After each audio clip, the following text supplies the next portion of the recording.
હાલ આ દિવસોમાં ગુજરાતમાં શિયાળાનો માહોલ છે, પરંતુ આ માહોલ વચ્ચે અમરેલી જિલ્લાનું રાજકારણ જબરજસ્ત ગરમાયું છે. જે રીતે ભારતીય જનતા પાર્ટીમાં પત્રકાંડનો મામલો સામે આવ્યો. ધારાસભ્યના વિરુદ્ધમાં જે પત્ર ફરતો થયો તેને જ લઈને વિવાદનો મતપૂળો છંછેડાયો છે અને પાટીદાર સમાજની યુવતી સામે અમરેલી પોલીસે જે કાર્યવાહી કરી તેનું જાહેરમાં સરઘસ કાઢવામાં આવ્યું. ત્યારથી જ આ વિવાદે નવો જન્મ લીધો હતો.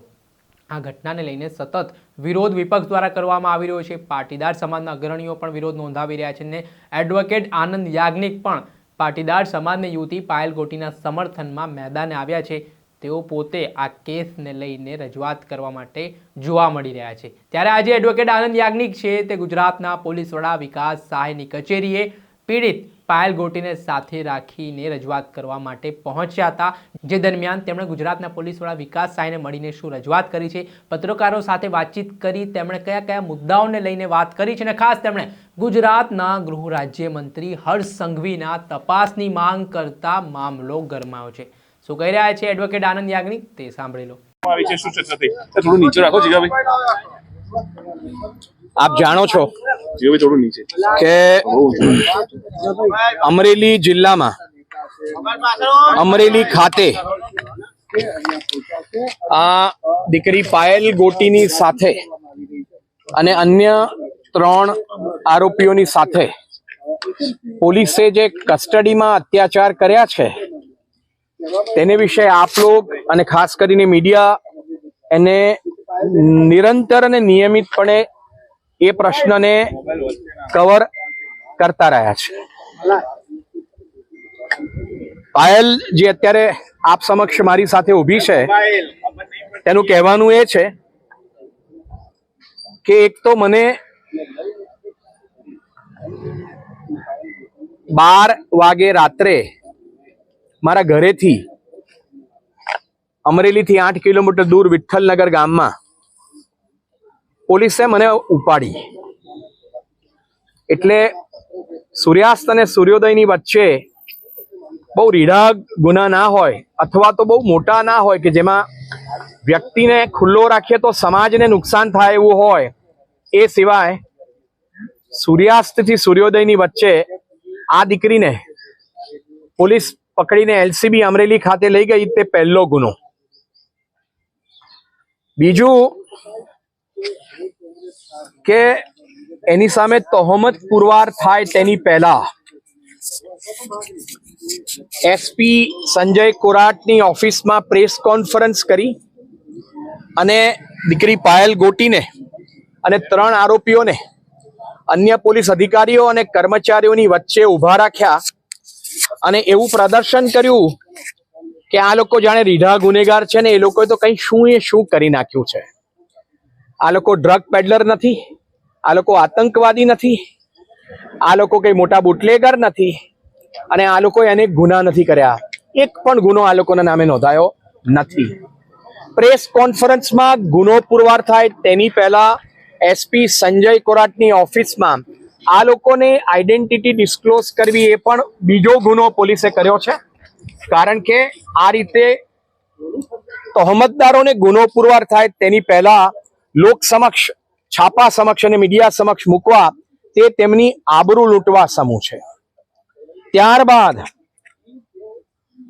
કોર્ટમાં રજૂ કરાય તેની પહેલા પાયલ ગોટીને અને 3 આરોપીઓને અમરેલી શહેરમાં સરઘસ કાઢીને ફેરવ્યા.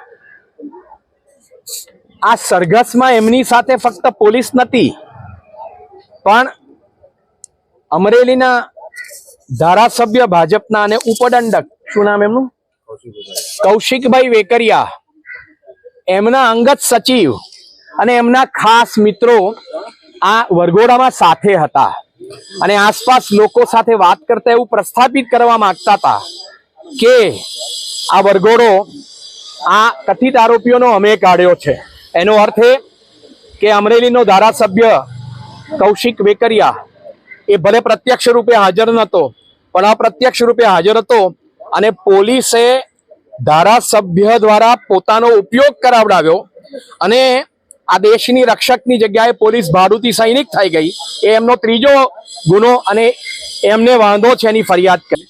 ગૃહ રાજ્ય મંત્રીના આ વાક્યોને કારણે આ વ્યક્તિ જેને નિર્દોષ જાહેર કરવામાં આવેલી છે એને મારવામાં આવેલી હોય તો ફક્ત એસપી સંજય કોરાટ નહીં, અમરેલીની એલસીબી, એસઓજી, સાયબર સેલ અને અન્ય પોલીસો નહીં, પણ આ રાજ્યના ગૃહ રાજ્ય મંત્રી હર્ષ સંઘવીને સંદર્ભે પણ તપાસ કરવામાં આવે અને એમની પ્રેરણાથી શું આ દીકરી પાયલ ગોટીને અન્ય તહોમતદારોને માર્યા છે અને સરઘસ કાઢ્યું છે એ પણ તપાસ કરવામાં આવે.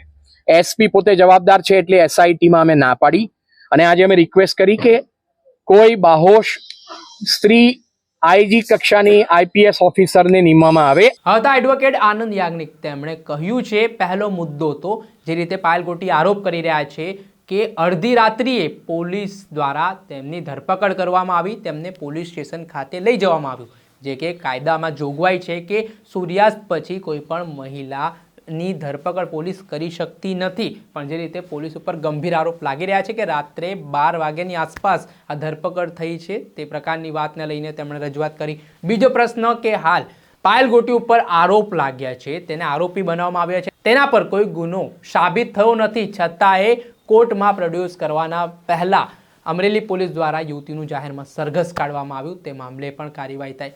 ત્રીજી વાત તેમણે જે ખૂબ મહત્વની કરી છે તેમાં ગુજરાતના ગૃહ રાજ્યમંત્રી હર્ષ સંઘવીની પણ તપાસ થવી જોઈએ કે શું તેમના પ્રેરણાથી, તેમના માર્ગદર્શન મુજબ શું આ પાટીદાર સમાજની યુવતીનો વરઘોડો કાઢવામાં આવ્યો અને મારવામાં આવી. તે તમામ બાબતોને લઈને હાલ સવાલ ઉઠી રહ્યા છે અને જે તપાસને લઈને હવે આ સમગ્ર મામલાને લઈને અમરેલી જિલ્લામાં જે ઘટનાક્રમ સર્જાયો છે તેમાં જે રાજ્યના પોલીસ વડા છે વિકાસ સહાય, તેમણે ડીઆઈજી નિર્લિપ્ત રાયને તો તપાસ સોંપી છે, પરંતુ એડવોકેટ આનંદ યાજ્ઞિકે જે એસઆઈટીની પણ વાત કરી છે કે જે સંજય ખરાત દ્વારા એસઆઈટીની નિમણૂક કરવામાં આવી છે અમરેલી જિલ્લામાં, તે એસઆઈટીને માનતા નથી. ત્યારે હવે આ મામલામાં વિકાસ સહાય છે તે કોઈ નવી એસઆઈટીની રચના કરે છે કે કેમ તે જોઈ રહ્યું. દર્શક મિત્રો, એનકવરેજ ન્યૂઝને આપ લાઇક કરી લો, સબસ્ક્રાઇબ કરી લો અને શેર કરવાનું ભૂલતા નહીં.